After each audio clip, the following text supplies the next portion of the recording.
Assalamualaikum warahmatullahi wabarakatuh. Bismillahirrahmanirrahim. Kita tentu tahu bahwa 1 Juni adalah hari lahirnya Pancasila. Bahkan ada sebuah guyonan yang mengatakan bahwa Pancasila ini sakti sebelum dilahirkan. Karena hari kesaktian Pancasila adalah 1 Oktober, sementara hari lahirnya Pancasila pada tanggal 1 Juni. Hal tentu yang ada di dalam kegiatan ini adalah bahwa bagaimana Pancasila harus sudah disosialisasikan kepada generasi milenial atau generasi Z saat ini, agar mereka tahu bahwa Pancasila memang mempunyai filosofi. Bahkan ketika kita bersekolah atau berkuliah, itu ada mata kuliah namanya filsafat Pancasila. Ini membuktikan bahwa Pancasila ini tidak sekedar merupakan dasar negara. Tidak merupakan sekedar sebagai simbol suatu negara tertentu atau Indonesia, atau 5 prinsip yang harus diketahui. Tetapi Pancasila itu juga mempunyai filsafat. Dan ini harus dimengertikan kepada generasi-generasi sekarang, terutama anak-anak sekolah dasar, anak-anak sekolah menengah dan sekolah menengah atas, serta teman-teman atau anak-anak saya yang sudah kuliah, baik S1, S2 maupun S3. Ada sesuatu yang menarik sekali pada saat lalu, ada namanya Forum Negara Pancasila. Acara ini dikelola oleh RRI waktu itu dan diberikan oleh yang terhormat Profesor Tejo Sumarto. Ini luar biasa dampaknya karena kita bisa tahu bahwa Pancasila ini ada namanya pembukaan, ada namanya batang tubuh, ada namanya penjelasan Undang-Undang Dasar 1945. Waktu itu ada 37 pasal, ada 16 bab. Ini bisa diketahui karena sosialisasi. Bukan karena pembelajaran di sekolah atau yang lain, tetapi kita bisa memahami dan tidak mudah ribut ketika ada sesuatu yang sifatnya keputusan-keputusan kenegaraan. Misalnya presiden dipilih maksimal 2 kali, kemudian ada wacana 3 kali. Karena kita tidak tahu modelnya, kemudian ribut. Kemudian merasa, wah ini menyalahi institusi. Padahal mungkin yang berbicara sendiri ya paham, tetapi yang diajak bicara kan tidak paham. Sehingga lahirlah namanya sebuah keributan-keributan, apalagi sekarang ada medsos yang mungkin tweetan di Instagram atau apapun, itu bisa memantik sebuah permasalahan yang besar. Maka perlunya kembali mengejawantahkan Pancasila dalam kehidupan berbangsa, kehidupan bermasyarakat, dan kehidupan bernegara sangat perlu. Supaya tidak ada anggapan-anggapan yang rancu, pendapat-pendapat yang salah, dan interpretasi yang berbeda tentang apa yang dimaksud dengan Pancasila. Apakah benar Pancasila sesuai dengan paham Marhens atau paham-paham yang lain?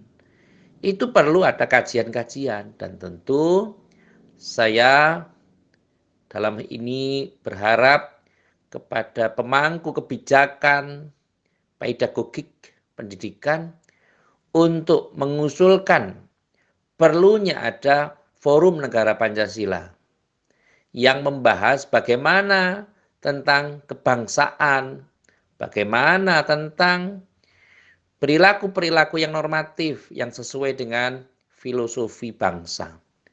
Karena ketika Pancasila dianggap sebagai pandangan hidup, sebagai filsafat hidup bangsa, ini tentu mereka juga harus mengerti, mungkin saya juga harus memahami apakah itu filsafat Pancasila. Bagaimana Pancasila secara kenegaraan dan bagaimana pola hidup kita. Apakah agama juga bertentangan dengan Pancasila? Apakah budaya juga bertentangan dengan Pancasila? Ini tentu harus dibahas, harus dikaji. Tentu yang mengkaji bukan saya, karena saya bukan ahlinya di bidang itu. Tetapi setidaknya di dalam hal seperti ini untuk bisa memberikan kemampuan wawasan kebangsaan tentang Pancasila, kita harus perlu ada sebuah sosialisasi yang sangat besar agar kita bisa memahami bagaimana Pancasila. Tentu dulu ada pelajaran namanya pendidikan moral Pancasila. Pada saat kita sekolah dulu, mungkin generasi anak-anak saya mungkin tidak paham, tetapi ketika dulu pada saat saya kecil ada namanya PMP, Pendidikan Moral Pancasila. Ada namanya P4, Pedoman, Penghayatan, dan Pengamalan Pancasila. Itu ada pedomannya. Sehingga ada tab MPRS yang mengatur seperti apa. Ada pasal yang mengatur tentang bendera kayak apa. Misalnya pasal 35 Undang-Undang Dasar 45 tentang bendera. 36 tentang bahasa. 31 tentang pendidikan. 32 tentang bahasa. Pasal 34 fakir miskin dan anak-anak terlantar dipelihara oleh negara. Kita bisa menjelaskan itu karena banyak sosialisasi. Dengan demikian, ketika Lemhanas khususnya bisa memberikan, memfasilitasi, dan mampu mengkondisikan dari tataran yang paling rendah ke tataran yang lebih tinggi, maka akan luar biasa. Sebagaimana sepak bola, sekarang harus ada kurikulum sepak bola yang diberikan dari anak umur 7 tahun, 9 tahun, 13, 15, 16, 17, usia 22, 23, dan usia senior.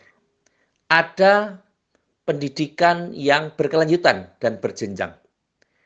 Maka saya contohkan ketika PSSI menargetkan bahwa pada tahun 1000 atau tahun 2045 Indonesia harus masuk ke 50 besar dunia. Padahal sekarang Indonesia baru peringkat 149 dunia. Apakah tidak mungkin? Sangat mungkin. Karena dengan pendidikan yang berkelanjutan, dengan mempertimbangkan pendidikan usia dini, dengan mempertimbangkan bakat-bakat yang ada dari 285 juta masyarakat Indonesia, maka talenta-talenta ini akan bisa terkondisikan. Apalagi sekarang ada naturalisasi, bahwa pemain-pemain Indonesia atau pemain-pemain luar negeri yang mempunyai darah keturunan Indonesia, maka bisa membela Indonesia dengan program naturalisasi.